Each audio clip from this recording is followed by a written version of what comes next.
Political tension in Kenya keeps rising each day, and today another directive has been given by the Member of Parliament Embakasi East Babu Owino, where he has directed the people of Kisumu to begin Maandamano at a certain date to smoke out some of the DCI officers who have been planted there to terrorize many of the people who support Linda Mwananchi. Speaking outside the DCI headquarters today, after presenting his security man, Oliver Ochieng, together with, the Siaya Governor James Orengo, they give statements pointing fingers to the government of the day and also the people working for the government, such as Raymond Omolo, by calling him the PS of insecurity, who is, funding the chaos experience that is seen in Kisumu today. Watch this. Mkono ya Kariuki, na tena tutaongeza majina kwa sababu tunaenda kupata majina zao zote. So Onyango, wacha kumisbehave kwa ofisi. Kama unataka cheo, fuata mambo venye nafaa iwe upewe cheo. Usijifanye wewe ndio unapenda hii serikali sana, unataka kuumiza watoto wenyu wenyewe. Hakuna haja ya kudhulumu watu. Huyo Oliver ako hapa. Wakitoka hapo utasikia ameshikwa Kisumu na amekuja hapa kwa DCI headquarters. So hao vijana wetu ambao wanashikwa, mimi nataka nitoe onyo kwa polisi, Inspector General of Police, IG Kanja. Lazima ustamp authority uhakikishe hii unit yako isikuwe misused, isikuwe abused. Na venye vitu ziko, tunataka tuorganize maandamano kubwa Kisumu. Kubwa sana, na naambia wananchi wa Kisumu, ukiona hawa DCI officers, mbona DCI officers wa Kisumu hawawashiki?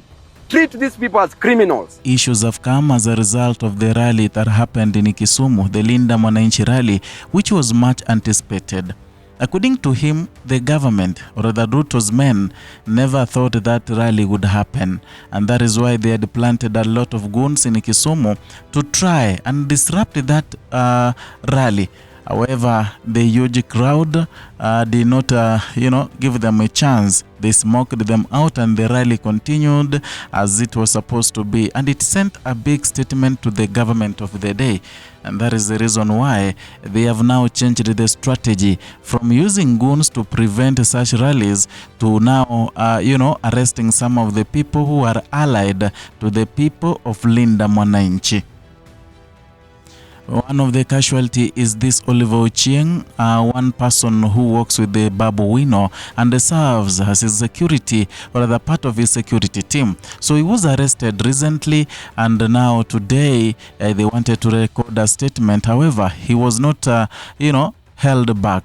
And Babu Owino is asking a question, why it is happening in Kisumu that one person who he named as Boy Akoth, who is Raymond's chief goon, that has been summoning DCI officers from Nairobi to Kisumu and giving them orders to arrest some of the boys that Linda Mwananchi are working with, or are those boys who have subscribed to Linda Mwananchi faction. So according to Babu Owino, he has all the names of the people who are orchestrating the arrest of young boys who are, affiliated to Linda Mwananchi. And for that reason, Babu Owino has declared that soon he shall organize a huge Maandamano in Kisumu town to warn those in authority against meddling in affairs of Kisumu County and also meddling in affairs of Linda Mwananchi faction. Especially the boy Akoth, he said that man, he pointed fingers, being the advocate of High Court, even said that he has evidence of everything he says, that boy, or that man, boy Akoth, was the one who was responsible for the attack of Godfrey Ososi in Kisumu, and also was the one who was bringing together people who would be goons that would have disrupted the Linda Mwananchi rally in Kisumu. He also said that this boy Akoth has been given a lot of powers by Raymond Omolo, who is the PS security, and now this boy Akoth can even call DCI officers from Nairobi to come in order to arrest some of the people he feels are affiliated to Linda Mwananchi faction. So according to Babu Owino, the country is going to a bad direction, and right now he's asking the IG Kanja, the Inspector General of Police, to make sure he has contained his units so that they are not used by some of the politicians or some of these people in bigger positions. However, there is a statement that Babu Owino made. The statement was equally made while they were in Kisumu. He said, some of these DCI officers, they come to terrorize people, called by a chief goon of Raymond Omolo. So he asked the people of Kisumu to treat these DCI officers as goons, as criminals. You know, when a leader tells the people that treat these DCI officers as criminals, it means it is a softer way of telling them, hao jamaa wakikuja wachape kweli kweli. So it's kind of inciting people against the DCI officers who are terrorizing people in Kisumu that are affiliated to Linda Mwananchi faction.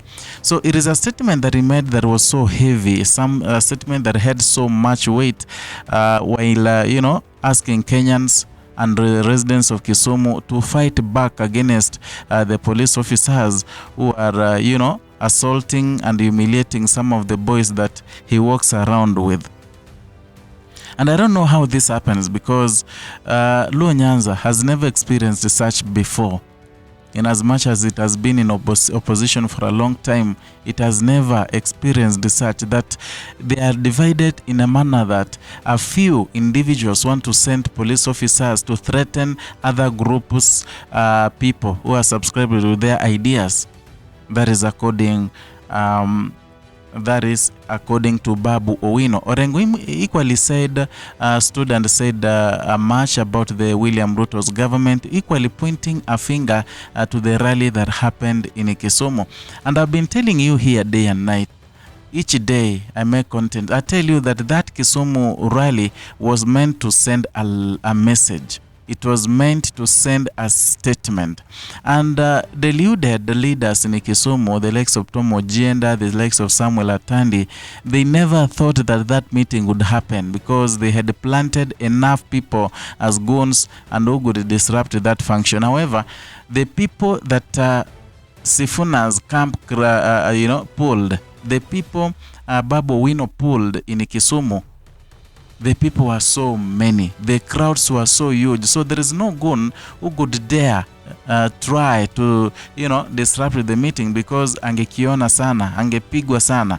So the same is happening here right now. That is why Babu Owino is calling on the people. Remember, their faction is Linda Mwananchi, so he is calling on the people to protect the youths in Kisumu, such that when these DCI officers come there to pick some of the youths that work with the Linda Mwananchi leaders, they be beaten, because amesema regard them, let them be regarded as criminals. But someone tell me how Raymond Omolo can give powers to a goon, this boy Akoth. To an extent, Boy Akoth is the one organizing things the way they are being done in Nyanza. Let me say in Kisumu. So if they don't want a certain leader, Boy Akoth is the one who could mobilize some boys so that they can heckle down that leader. So I think William Ruto should be worried, because the trend that is what is happening in Kisumu right now is not good. In as much as maybe he wanted the ODM to split, right now it is not split anymore. Anyway, it's a matter of time. I don't know, maybe you have a comment down there. Write it. We shall discuss. We shall have a debate. Well, if you are new here, consider subscribing, liking, and sharing our content. Hit the notification bell so that you can be receiving notifications each and every time we bring you a new content.